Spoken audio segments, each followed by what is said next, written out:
राज्यातील तापमानात सध्या लक्षणीय वाढ झाली। अशातच जळगाव शहरात तापमानाचा पारा 43 अंशांवर पोहोचला। त्यामुळे नागरिक आता शीतपेयाचा आधार घेताना दिसून येत आहेत। गेल्या 2 ते 3 दिवसांपासून हवामान विभागाने उत्तर महाराष्ट्रात पावसाचा अंदाज वर्तवला होता, मात्र उष्णतेमुळे तापमानाचा पारा वाढतच चाललाय। दरम्यान हवामान विभागाने पुढील 4 दिवसात तापमान आणखी वाढणार असल्याचा अंदाज वर्तवला आहे। त्यामुळे नागरिकांनी दुपारच्या वेळेत बाहेर पडू नये असं आवाहन प्रशासनाच्या वतीने केलं आहे। जळगाव जिल्ह्याचा विचार केला तर गेल्या 2 दिवसांमध्ये पावसाचा अंदाज वर्तवण्यात आलेला होता, मात्र पाऊस होऊ शकलेला नसला तरीसुद्धा तापमानात मात्र मोठी वाढ झाल्याचं पाहायला मिळते। उष्णतेची लाट जळगावमध्ये आहे। तापमान 43 डिग्री इतक्या उच्च तापमानावरती जाऊन पोहोचलेले नागरिकांच्यासाठी खरं तर घराच्या बाहेर पडणं मुश्किल झालेलं आहे। मात्र कामानिमित्त ज्या नागरिकांना घराच्या बाहेर पडावं लागत आहे ते शीतपेयांचा आधार घेऊन आपल्याला दिलासा मिळवण्याचा प्रयत्न करताना आपल्याला पाहायला मिळते। आपण बघू शकतो की मठ्ठा बनवण्याच्या या दुकानावरती अनेक ग्राहकांनी गर्दी केल्याचं पाहायला मिळतं। हा मठ्ठा पिऊन जे काही तापमानावर नियंत्रण मिळवण्याचा प्रयत्न या नागरिकांच्या वतीने केल्याचं आपल्याला पाहायला मिळतं। चंद्रशेखर नेवे, एबीपी माझा, जळगाव। वर्धा जिल्ह्यात शाळांच्या वेळेत वाढत्या उष्णतेमुळे बदल करण्यात आला। विद्यार्थ्यांच्या आरोग्याच्या दृष्टीने शाळांच्या वेळेत तात्पुरता बदल करण्याचे आदेश जिल्हा प्रशासनाने जारी केले। जिल्ह्यातील प्राथमिक आणि उच्च माध्यमिक शाळांना सकाळी 7 ते 10 या वेळेतच वर्ग भरवावेत अशा सूचना देण्यात आल्यात। यासोबतच पुढील आदेश आणि सूचना मिळेपर्यंत हे निर्णय लागू राहतील। सर्व संबंधितांनी त्याची काटेकोर अंमलबजावणी करावी असं आवाहन जिल्हा परिषदेचे मुख्य कार्यकारी अधिकारी पराग सोमण यांनी दिले आहे। वर्ध्यात वाढत्या उष्णतेचा परिणाम आता आरोग्य व्यवस्थेवर देखील दिसून आलाय। उष्णतेची लाट सध्या वर्ध्यामध्ये पाहायला मिळते आणि अशातच जिल्हा सामान्य रुग्णालयात असलेल्या रक्तपेढीवर याचा परिणाम झालाय। उन्हामुळे रक्तदात्यांच्या संख्येत घट झालेली आहे, त्यामुळे रक्तपेढीतील रक्तसाठा हा मर्यादित झालाय। इतकंच नाही तर शहरातील सावंगी आणि सेवाग्राम या रुग्णालयात रक्तपुरवठ्याची स्थिती चिंताजनक देखील बनत असल्याचं समजतंय।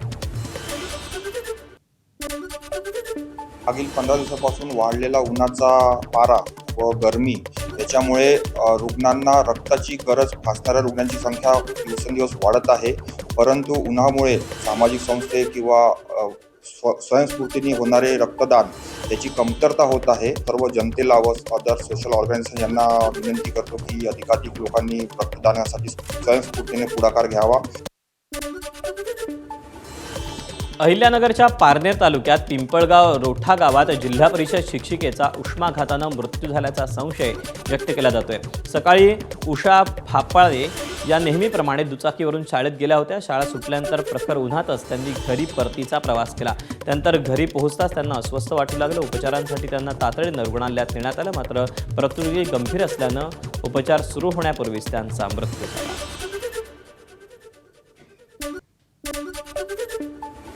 चिपळूणमध्ये अवकाळी पावसानं जोरदार हजेरी लावली। विजांच्या कडकडाटासह आणि जोरदार वाऱ्यासोबत पाऊस सुरू झाल्यानं शहरात अचानक गारवा निर्माण झाला। अचानक आलेल्या पावसामुळे नागरिक आणि व्यापाऱ्यांची चांगलीच तारांबळ उडाली। बाजारपेठेत काही काळ शुकशुकाट पाहायला मिळाला। मागील अर्ध्या तासापासून चिपळूणमध्ये मुसळधार पावसाचा जोर हा कायम असल्याचं सांगितलं गेलं। रत्नागिरीतील संगमेश्वर तालुक्यात विजांच्या कडकडाटासह अवकाळी पावसानं हजेरी लावली। तुरळ इथे मेघगर्जनेसह जोरदार सरी बरसल्या। पावसामुळे मुंबई गोवा महामार्गावरची वाहतूकही मंदावली। हवामान विभागानं कोकणासाठी ऑरेंज अलर्ट जारी केला होता। त्यानंतर दुपारी अवकाळी पावसाला सुरुवात झाली।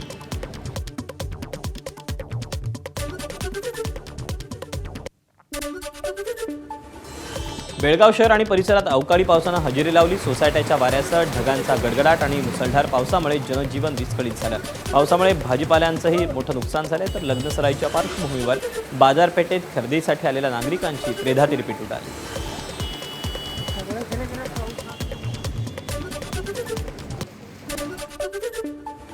धाराशिवमध्ये अवकाळी पावसाचा शेतकऱ्यांना फटका बसला। अवकाळी पावसानं आणि गारपिटीनं पपईच्या बागेचं नुकसान केलं।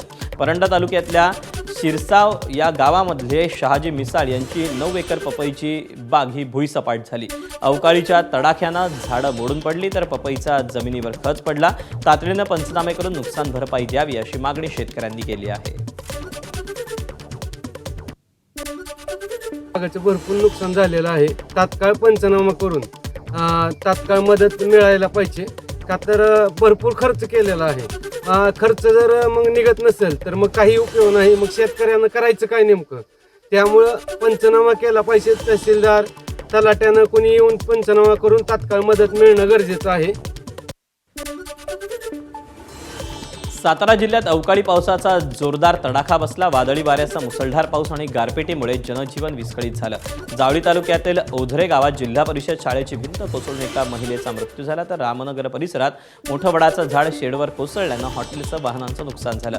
अनेक ठिकाणी झाडं उन्मळून पडली असून नागरिकांमध्ये भीतीचं वातावरण निर्माण झालं आहे.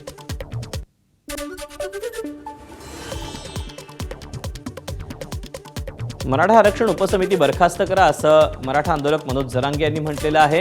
एक मीटिंग लावण्यासाठी देखील मराठा उपसमितीच्या अध्यक्षांना वेळ नसल्याचं मनोज जरांगे पाटील यांनी म्हटलेलं आहे.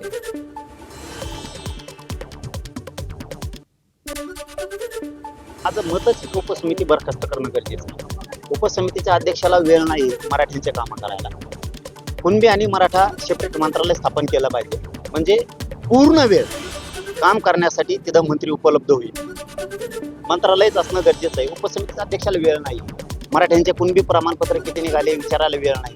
बॅलेट किती रोखल्यात हे विचारायला वेळ नाही. मराठवाड्यातले समन्वयक आणि मराठवाड्यातले अभ्यासक त्या समितीच्या अध्यक्षांना, विखे पाटलांना सांगतायत की एक उपसमितीची बैठक मराठवाड्याला लावा. वेळ नाही आहे त्यांना. मात्र उपद्रव करणाऱ्या विदूषक बुद्धीच्या लोकांना विशेष निमंत्रण देऊन मंत्रालयात बोलवलं जातं आणि त्यांच्या बंगल्यात बसवलं जातं. याच्यासाठी त्यांना वेळ आहे. आता मनोज जरांगे पाटलांचं मला वाटतं काहीतरी त्याच्यामध्ये काय माहिती गैरसमज असतील. त्या ते अध्यक्षपद मी राहिलंच पाहिजे असं काही नाही आहे.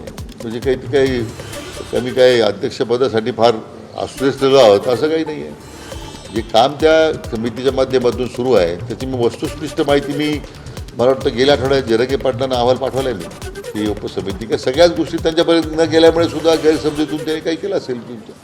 आम्ही त्यांना पाठवले सगळी कार्यवाही काय होते, काय सुरू आहे, कशा पद्धतीने सुरू आहे. आता त्यांच्यानंतर मी त्यांच्याशी स्वतः बोलणार आहे परत की आणखीन त्यांच्या मनात काही शंका असतील तर.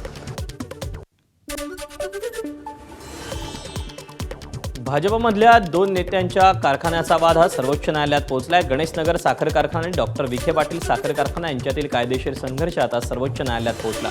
या प्रकरणात सर्वोच्च न्यायालयानं गणेशनगर कारखान्याला नोटीस बजावली. पुढील आदेश येईपर्यंत कारखान्याच्या मालमत्तेवर कोणताही नवीन बोजा निर्माण करू नये असे आदेश न्यायालयानं दिले. तसंच या संदर्भात न्यायालयानं गणेशनगर न्यायालयाला 3 आठवड्यांची नोटीस बजावली आहे.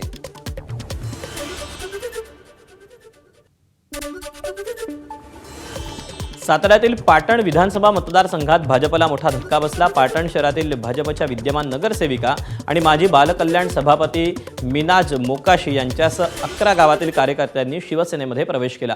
गेल्या 1.5 वर्षात 2000 कार्यकर्ते पदाधिकाऱ्यांनी भाजपची तसंच पाटणकर गटाची साठ सोडली. गेल्या काही दिवसांपूर्वी भाजपचे विद्यमान नगरसेवक उमेश टोळे यांनी उपमुख्यमंत्री एकनाथ शिंदे यांच्या हस्ते पक्षप्रवेश केला. या पक्षप्रवेशामुळे भाजपला तसंच पाटणकर गटाला पाटण शहरासह ग्रामीण भागात मोठा धक्का बसलाय. पाटणकर गटाकडून शिवसेना पक्षामध्ये जवळपास 125 पेक्षा जास्त प्रमुख पदाधिकाऱ्यांनी, कार्यकर्त्यांनी 10 ते 11 गावातल्या जाहीर प्रवेश केलेला आहे. त्यांनी सांगितलं की निवडणूक 2024 ची झाल्यानंतर आमच्याकडं कुणी डुंकून सुद्धा पाटणकर गटातल्या लोकांनी पाहिलेलं नाही आणि आम्हाला आता नेतृत्व हवंय, चांगलं नेतृत्व हवंय आणि त्याच्यामुळंच आज ह्या 8-10 गावातल्या लोकांनी उघडपणे निर्णय घेतला आणि त्यांनी आज शिवसेनेमध्ये जाहीर प्रवेश केलेला आहे. अमरावती महानगरपालिकेच्या आमसभेत गोंधळ झाला. महायुतीच्या महिला नगरसेविका आक्रमक झाल्याचं पाहायला मिळालं. नारी शक्ती अधिनियमाला पाठिंबा न दिल्याच्या मुद्द्यावरून महायुतीच्या नगरसेवकांनी काँग्रेस विरोधात तीव्र घोषणाबाजी केली.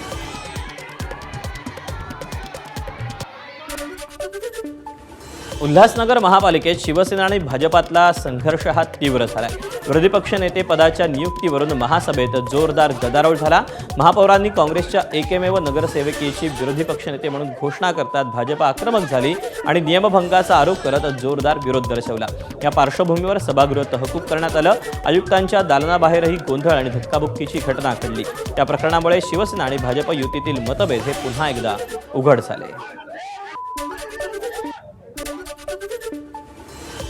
राज्यातील रिक्षा टॅक्सीच्या अमराठी वाहन चालकांनी प्रवाशांची मराठीतून संवाद साधणं अनिवार्य करण्याच्या निर्णयाच्या अंमलबजावणीसाठी सरकारनं कठोर आणि ठोस पावलं उचलली आहेत। याबाबत परिवहन मंत्री प्रताप सरनाईक यांनी उपस्थित मंत्रालयात बैठकीत घेतली। या बैठकीत प्रताप सरनाईक, आयुक्त नार्वेकर तसंच रिक्षा टॅक्सी चालक संघटनेचे काही पदाधिकारी आणि भाषातज्ञ उपस्थित होते।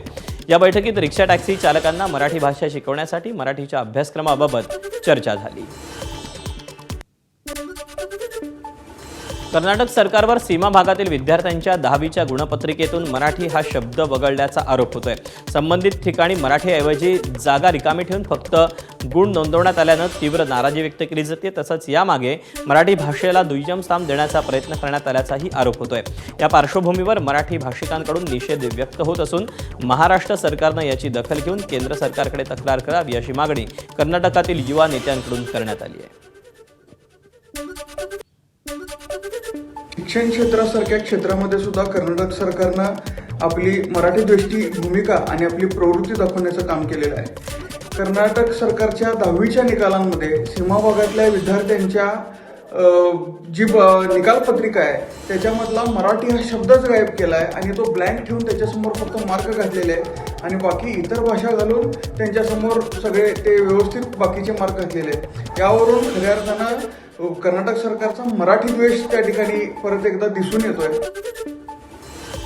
भाईंदर पूर्वेच्या ऑटो रिक्षा युनियनच्या पदाधिकाऱ्यांसोबत आयोजित कार्यक्रमाला मनसेनं विरोध केला।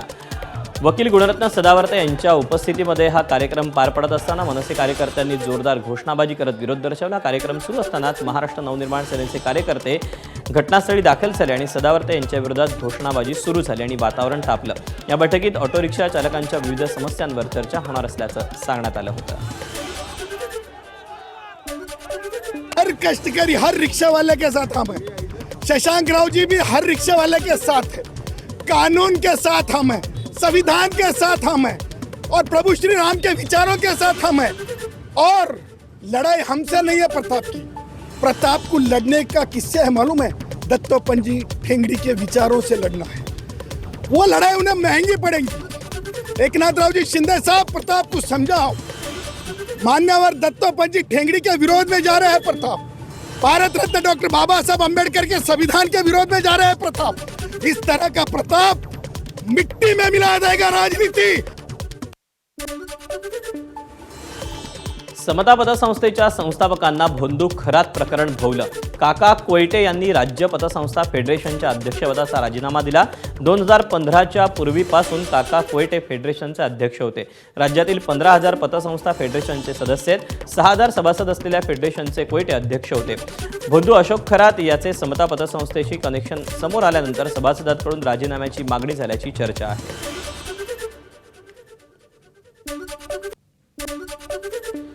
भोंदू अशोक खरातला न्यायालयीन कोठडी सुनावण्यात आली तर खरातला 6व्या गुन्ह्यात उद्या पुन्हा हजर केलं जाणार आहे। 5व्या गुन्ह्यात दिलेली 5 दिवसांची पोलीस कोठडी संपत असल्यानं कोर्टात हजर केलं होतं। मृत्यूची भीती दाखवून महिलांवरील अत्याचाराप्रकरणी हा गुन्हा दाखल करण्यात आला होता।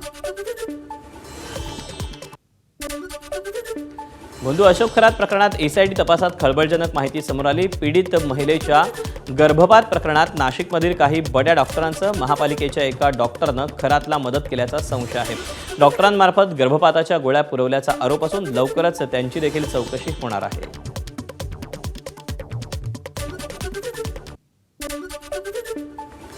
अहिल्यानगरच्या संगमनेरमधील भोंदू राजेंद्र गडगे याला पुन्हा 4 दिवसांची पोलीस कोठडी सुनावण्यात आली। 27 एप्रिलपर्यंत पोलीस कोठडी सुनावण्यात आली। संगमनेर न्यायालयात त्याला हजर करण्यात आलं होतं।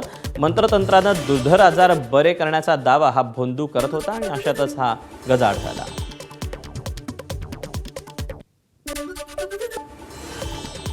नाशिकमध्ये आणखी एका भोंदूबाबा विरोधात गुन्हा दाखल करण्यात आला। लैंगिक शोषण केल्याची महिलेनं तक्रार केली होती। महेश गिरी नावाच्या भोंदूवर लासल गावात जादूटोणा विरोधी कायदा आणि बलात्काराचा गुन्हा दाखल झाला। कौटुंबिक समस्यांवर तोडगा काढण्याच्या बहाण्यानं अत्याचार केल्याची माहिती आहे। धारणगाव येथील एक इसम आहे महेश गिरी काकडे, त्यांच्यावर एका महिलेने अत्याचार केल्याची तक्रार दिलेली आहे। त्या संदर्भात गुन्हा दाखल झाला आहे। पुढची कारवाई आम्ही करत आहोत। नाही अजून मी करतोय, कारवाई करतोय। नाशिक जिल्ह्यातील धरणगाव खडक या ठिकाणी घडलेले आहेत। प्रति गंगापूरच्या मठाचा महेशगिरी काकडे हा भोंदू महाराजच्या विरोधात लासलगाव पोलीस स्टेशनमध्ये आम्ही गुन्हा नोंदलेला आहे. या भोंदू बाबाने अनेक महिलांचे शोषण केलेले आहेत. त्यामुळे या पीडित महिलांनी या निमित्ताने समोर यावे असे आवाहन महाराष्ट्र अंधश्रद्धा निर्मूलन समिती करत आहे. ठाणे रेल्वे स्टेशन परिसरात सॅटिस पुलावर शिवशाही बसला भीषण आग लागली होती. या आगीमध्ये एका प्रवाशाच्या बॅगेत 3.5 तोळे सोनं होतं. ती बॅग सुद्धा जळून खाक झाली. अग्निशमन दलानं आगीवर नियंत्रण मिळवल्यानंतर प्रवाशाला त्याचं सोनं परत मिळालं. दरम्यान शिवशाही बसला आग नक्की कशामुळे लागली याचं कारण अजून कळू शकलेलं नाही. चंद्रपूर जिल्ह्यात शिंदेवाही तालुक्यात वणव्याची घटना घडली. वाघडोंगर परिसरात लागलेली जंगलातली आग विझवताना वन कर्मचाऱ्यांच्या 3 दुचाकी जळून खाक झाल्या. काल दुपारी ही आग लागल्याची माहिती मिळताच कर्मचारी घटनास्थळी पोहोचले. त्यानंतर गाड्या रस्त्याच्या कडेला ठेवून वणवा आटोक्यात आणण्यासाठी प्रयत्न सुरू झाले. मात्र आग पसरत थेट दुचाकी वाहनांपर्यंत पोहोचली आणि 3ही गाड्या जळून खाक झाल्या.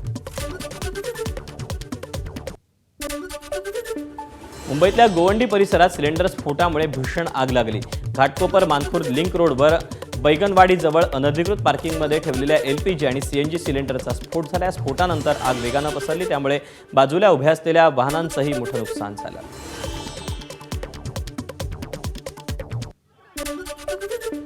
बीडच्या आष्टी तालुक्यात हरिनारायण अष्टा भागात आगीची घटना घडली. खरीप हंगामाच्या पूर्वतयारी दरम्यान शेतकऱ्यानं शेत बांधावरील कोरडं गवत आणि पालापाचोळा पेटवून दिला. मात्र गवताजवळ झाडाच्या सावलीत उभ्या असलेल्या कारनं पेट घेतला आणि काही क्षणात संपूर्ण कार जळून खाक झाली. नंदुरबारच्या धडगाव तालुक्यात कुंडल मोहूपाडा भागात धक्कादायक घटना घडली. पत्नीला परत पाठवण्यास सासरच्यांनी नकार दिल्याच्या रागातून जावयानं थेट सासूरवाडीच्या घराला आग लावून दिली. वाऱ्यामुळे आग वेगानं पसरली. सुभाष वळवी यांच्या घराचं यात मोठं नुकसान झालं. दोन्ही कुटुंबाची घरं, अन्नधान्य आणि कपडे जळून मोठं नुकसान झालंय. वसईतल्या नायगावमधील सनटेक मॅक्सवर्ल्ड सोसायटीच्या सुरक्षारक्षकावर हल्ला करण्यात आला. सुरक्षारक्षकानं सोसायटीच्या परिसरात दारू पिऊ नका असं हटकल्यावर त्याच्यावर चक्क कुऱ्हाडीनं मारहाण केल्याची घटना घडली. सुदैवानं कुऱ्हाड उलट दिशेनं असल्यानं मोठा अनर्थ टळला.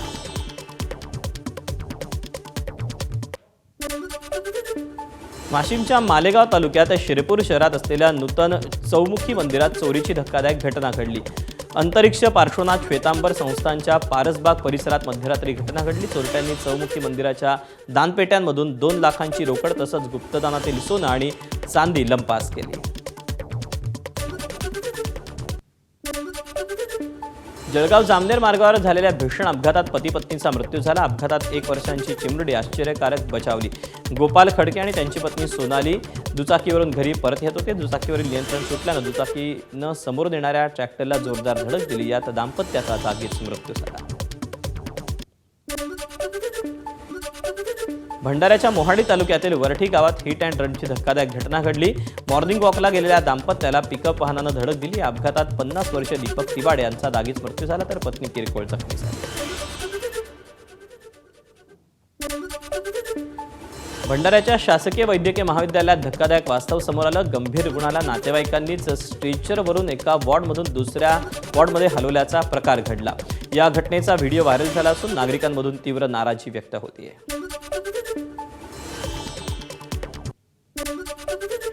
जालना जिल्ह्यातील गुंडेवाडीत एक भावनिक आणि अनोखा उपक्रम समोर आला. वडिलांचं छत्र हरपल्यानंतर त्यांच्या आठवणी जपण्यासाठी 3 मुलांनी त्यांच्या स्मृतीत भव्य मंदिर उभारलं.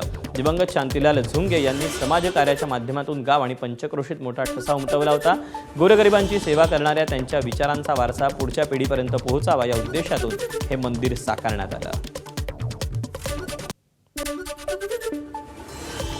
कल्याणवेली स्थानक परिसरात दीपक हॉटेलजवळ हृदयद्रावक घटना घडली.